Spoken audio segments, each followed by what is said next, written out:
On March 25, 1980, a sex worker named Donna Hensley walked into a Daytona Beach motel room with a client. What happened next would inadvertently expose one of Florida's most controversial serial killer cases. The man attacked her with shocking brutality, stabbing her 30 times with whatever weapons he could find: a knife, scissors, even a can opener. He poured muriatic acid on her. Against all odds, Donna survived. She escaped and gave police crucial information: a license plate number, a vehicle description, and a name. That name was Gerald Eugene Stano. When Officer James Gabbery arrested Stano on April 1, 1980, it seemed like a routine aggravated assault case. Nobody could have predicted that this unremarkable 30-year-old would soon confess to killing 41 women. But here's where this story gets complicated, because decades later, serious questions remain about whether Gerald Stano was actually a serial killer, or if he was something else entirely: a serial confessor manipulated by a corrupt detective desperate for glory. Gerald Stano wasn't born with that name. He entered the world on September 12, 1951, as Paul Zeininger in Schenectady, New York. His start in life was nothing short of horrific. His biological mother neglected him so severely that county doctors found him functioning at what they called an animalistic level. At 6 months old, this baby was eating his own feces to survive. Medical professionals declared him unadoptable. He was the 5th child his mother had given up. But a nurse named Norma Stano saw something worth saving. Against medical advice, she adopted Paul and renamed him Gerald Eugene Stano. By all accounts, the Stanos were loving, devoted parents who tried everything to help their troubled son.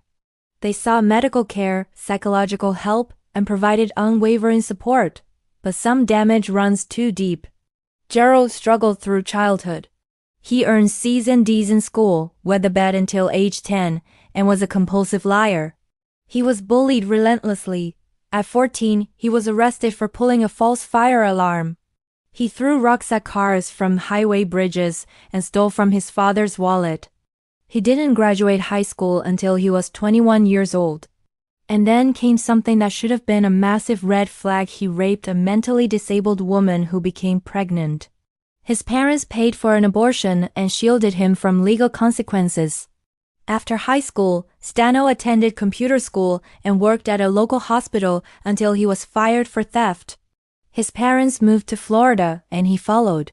He bounced from job to job, always getting fired for theft or tardiness.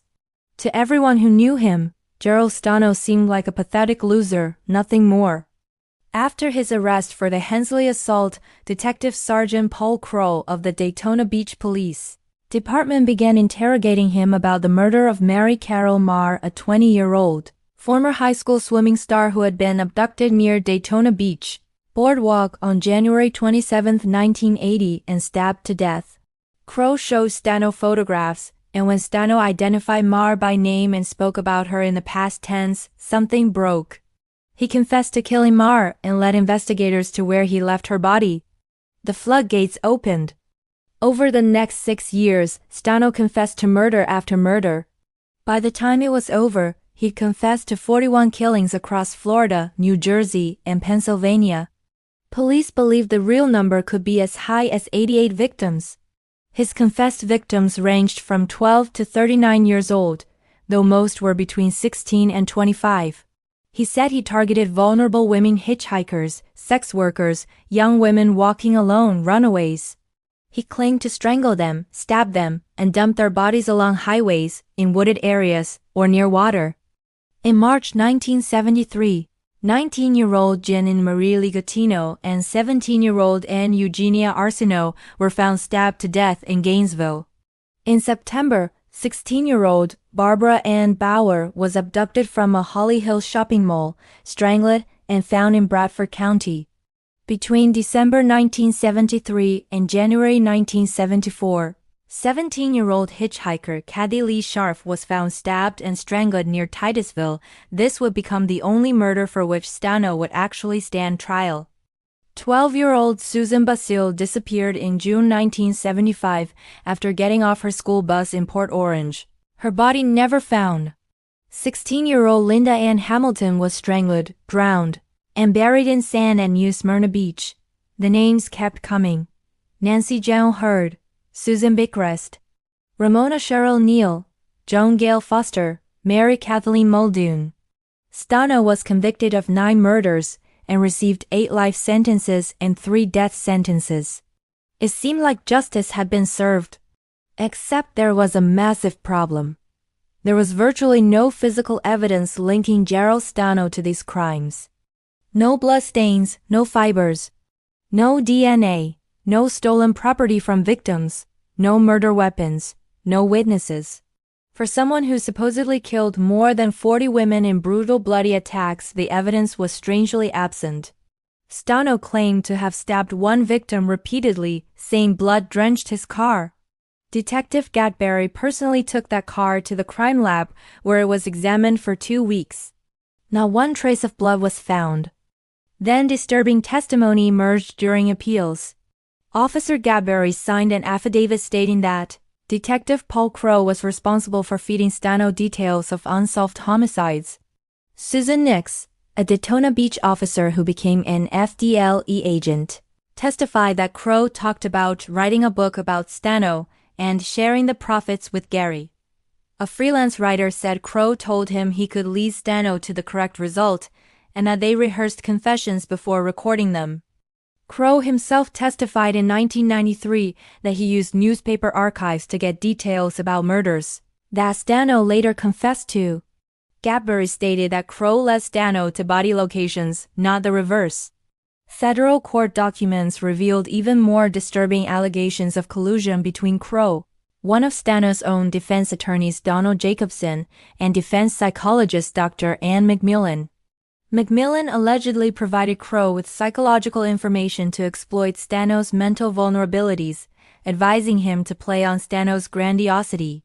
Psychological evaluations show Stano had an abnormal need for attention, would confess to gain it, was susceptible to authority figures who manipulated him, and couldn't appreciate the consequences of his confessions. Here's the most shocking part. Despite confessing to 41 murders, Stano was only brought to trial for one Kathy Lee Scharf.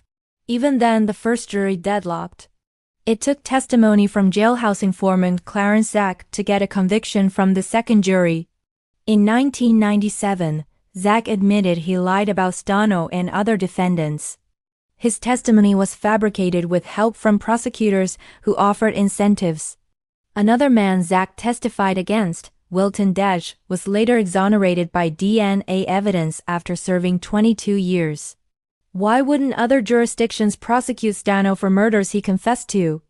They didn't believe they had enough evidence. Some confessions contradicted physical evidence. They relied entirely on his word. Detective Paul Crowe was removed as Daytona Beach Public Safety Director in 1995 by a grand jury for corruption, specifically overruling the DUI arrest of a prominent politician's son. On September 2, 1981, Stano pled guilty to 3 murders and received 3 consecutive life sentences. In June 1983, he pled guilty to 2 more murders and received the death penalty, showing no emotion as the sentence was read.